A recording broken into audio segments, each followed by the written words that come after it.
Nanti kita lihat ya, teman-teman ini kepribadian yang bagaimana. Jadi ada 7 tipe kepribadian.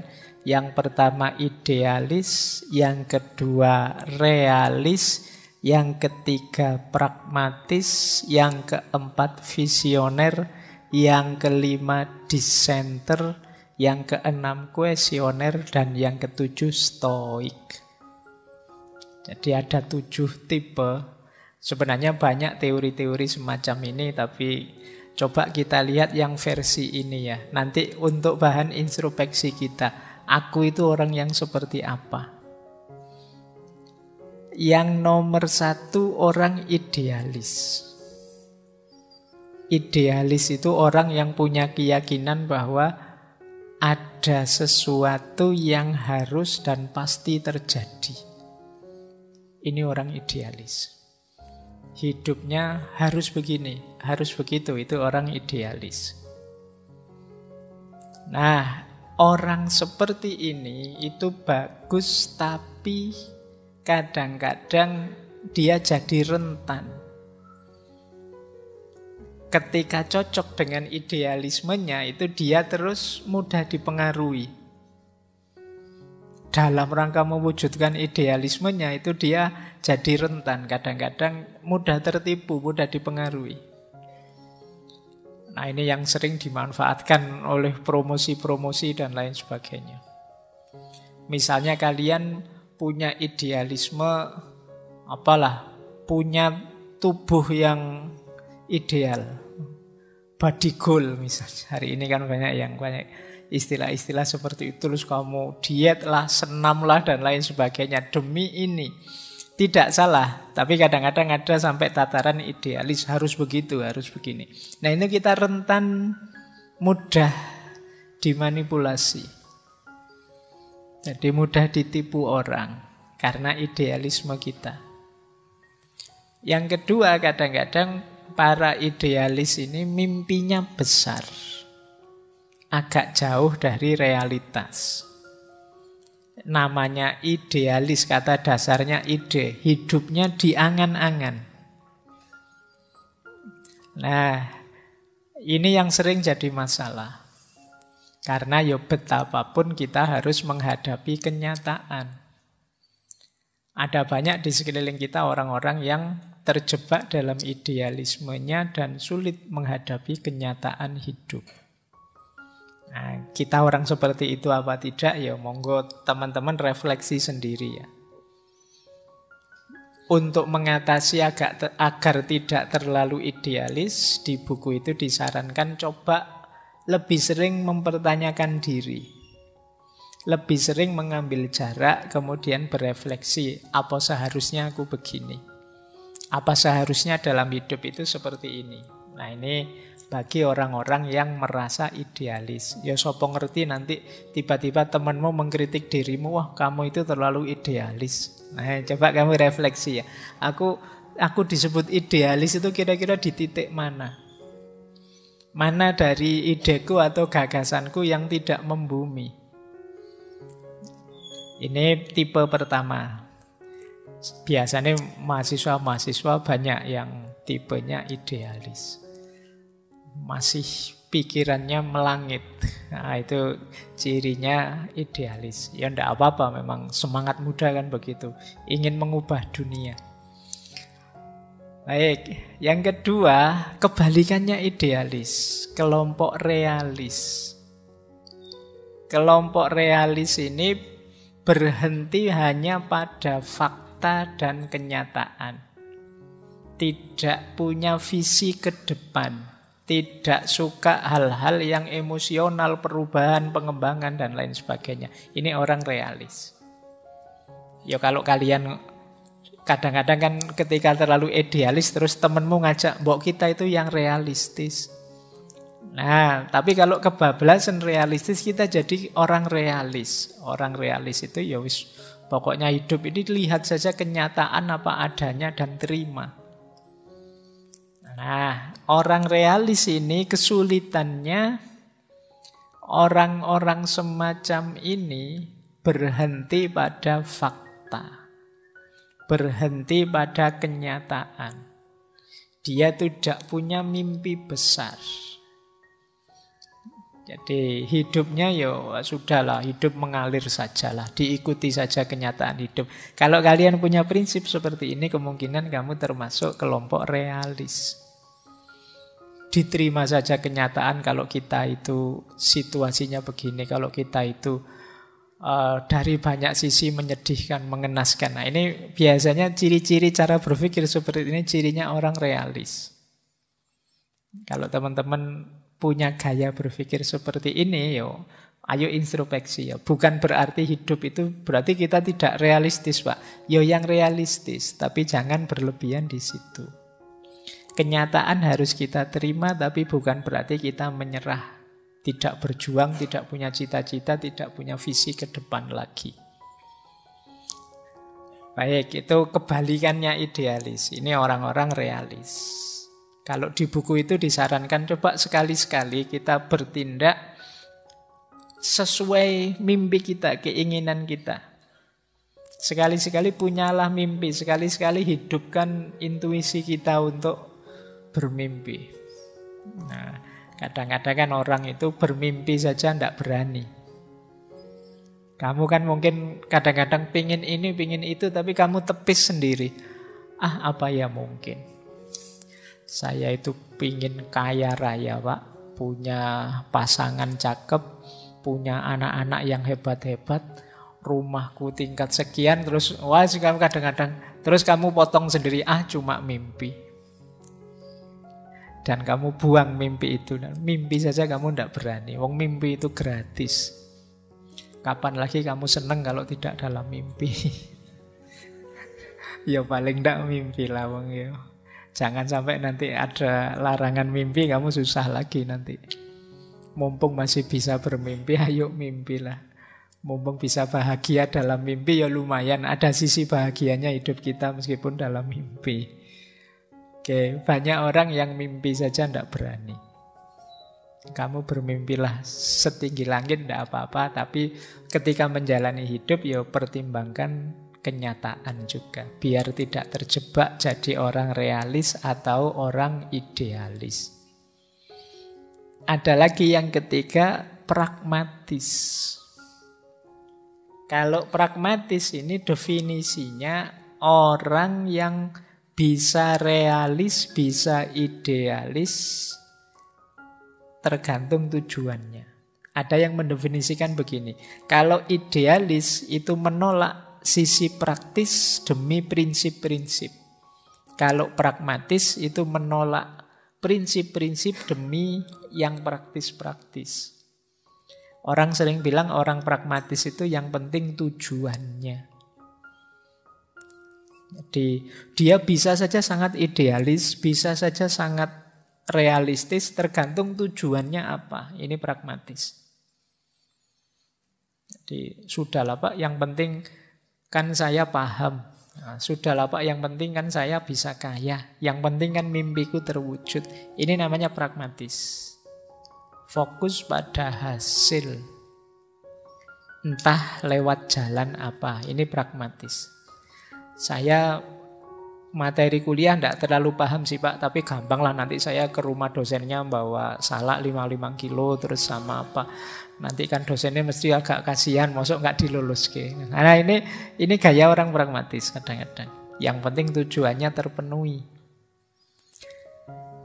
Ya coba kita sering tidak bergaya seperti ini, mengambil strategi hidup seperti orang pragmatis. Kadang-kadang idealis juga orang pragmatis kalau memang tujuannya seputar itu. Jadi saya itu hidup itu ingin jadi orang yang bisa menghidupkan ide-ide besar saya Pak. Nah ini nanti ya dia kalau tujuannya itu ya secara pragmatis dia menuju ke sana.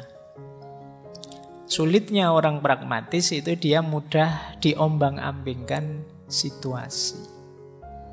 Orang pragmatis itu ya kekurangannya memang dia kesulitan di prinsip-prinsip hidup. Dia sering dan mudah terjebak oleh kepentingan-kepentingan hidup. Jadi tujuannya apa itu saja. Makanya hari ini ada istilah-istilah politisasi agama atau politisasi apa dan lain sebagainya, ini sebenarnya mode hidup pragmatis. Jadi sesuatu yang dikejar hanya kepentingan kita saja.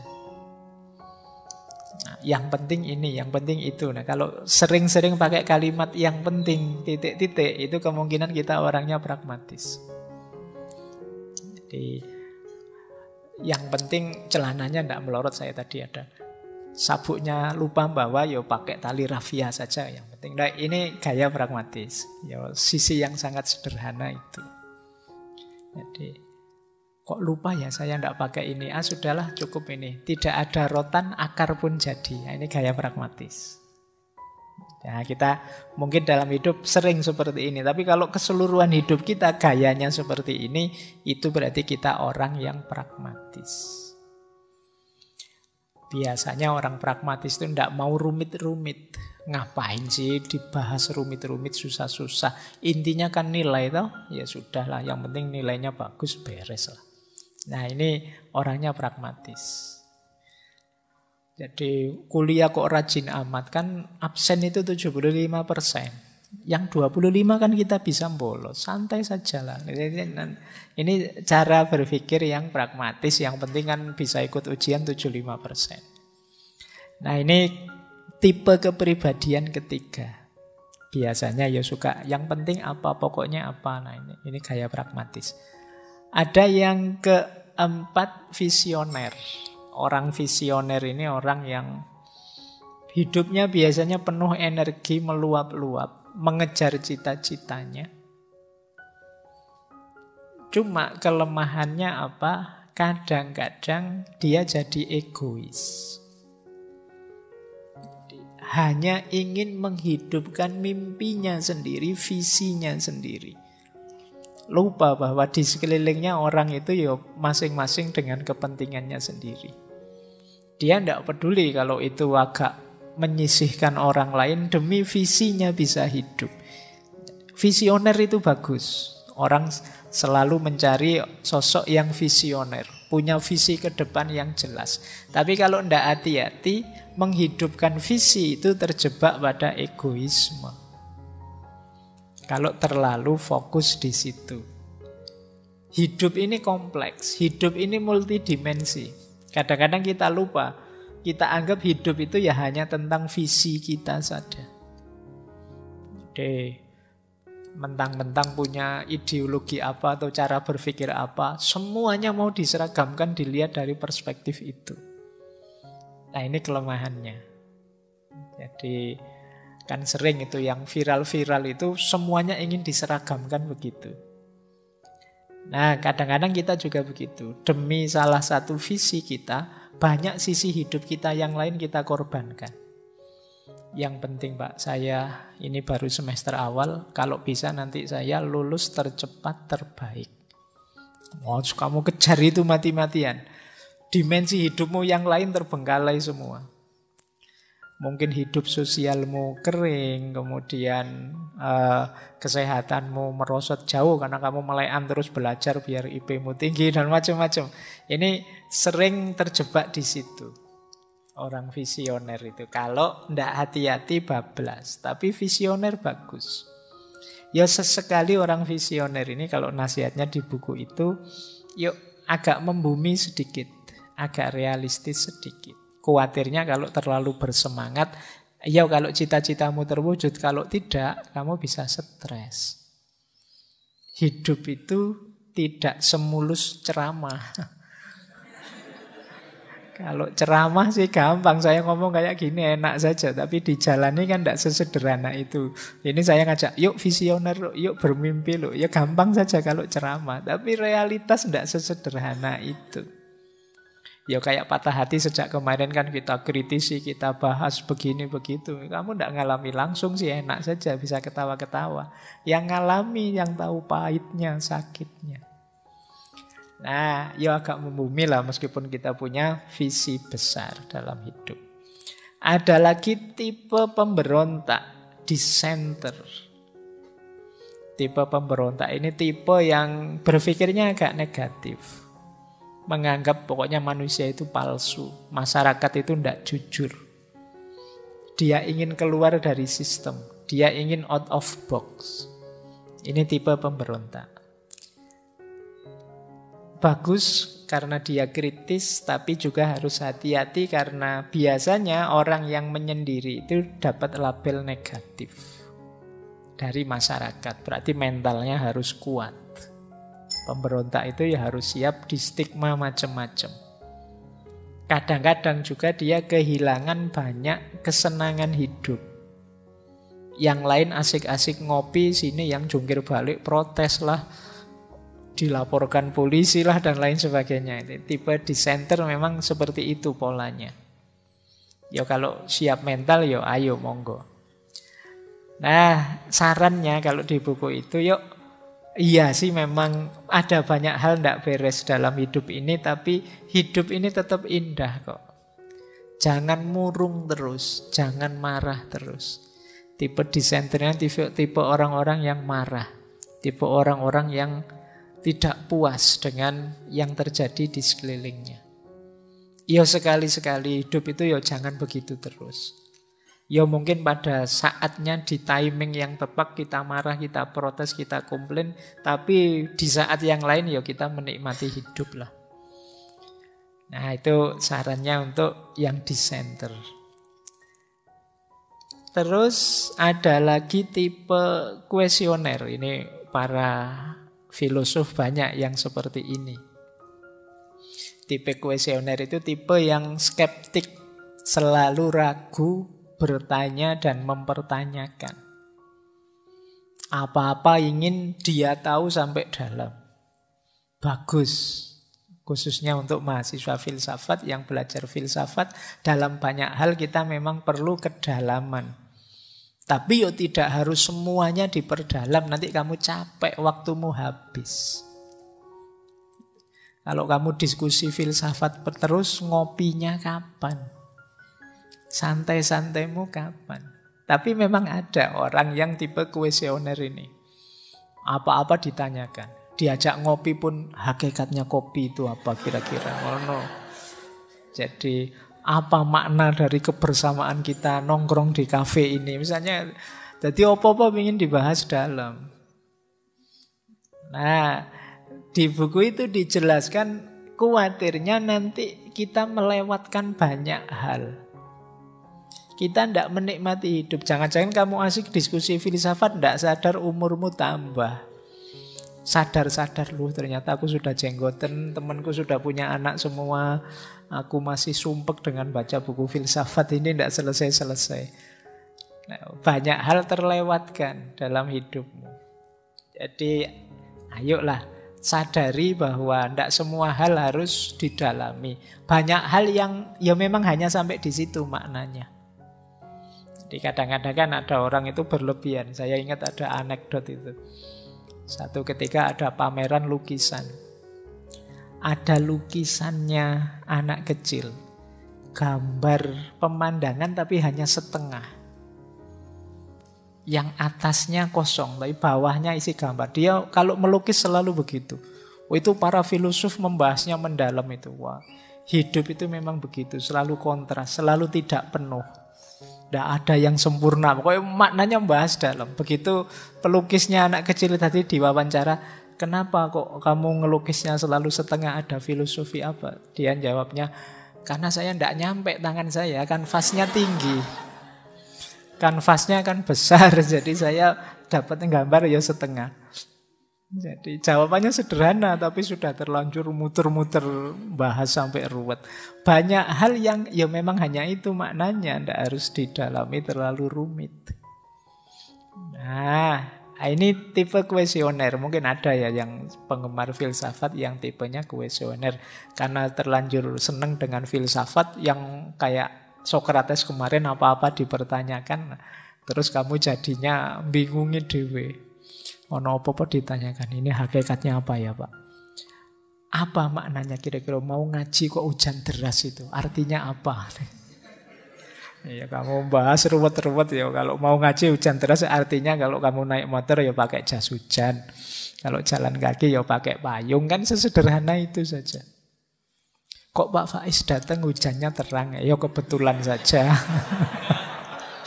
Ya kadang maknanya kan jadi aneh-aneh. Biasa saja. Tidak banyak hal yang harus sampai kamu teliti sedalam itu.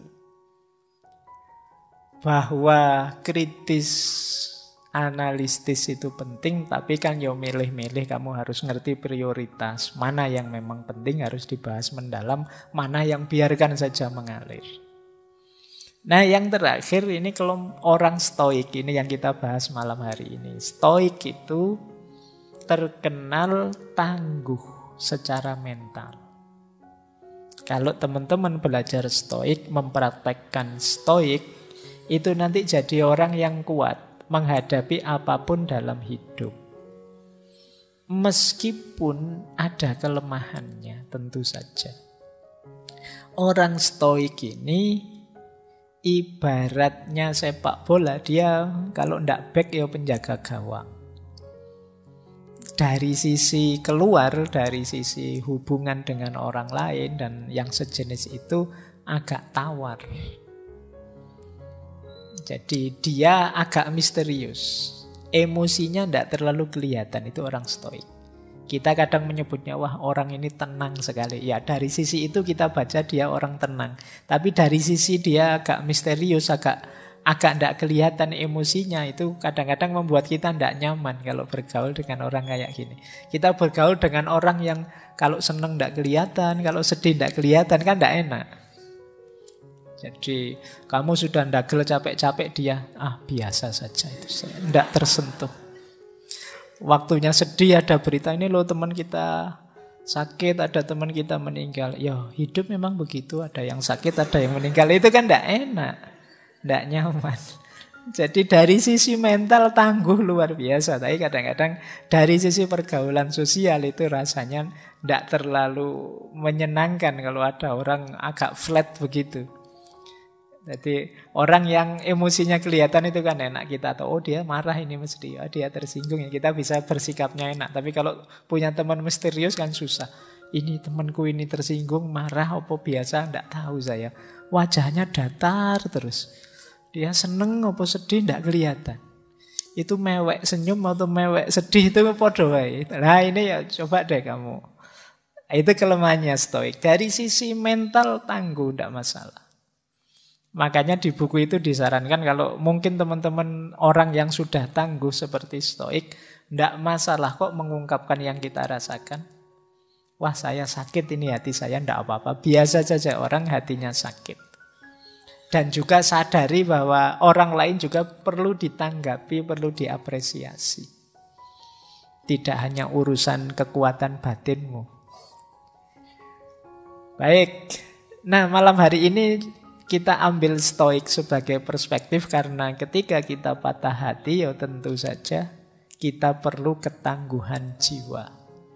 Maka perspektif-perspektif stoik penting kita pertimbangkan. Kalau sedang patah hati kok tipenya kuesioner, itu tambah sumpek karena kamu bertanya mengapa aku begini, mengapa aku begitu, tambah susah lagi ya. Apalagi tipenya idealis. Wah. Entah engkau meninggalkanku, aku tidak. Bagiku engkau tetap bersamaku, itu susah sudah. Tidak bisa menerima kenyataan sudah.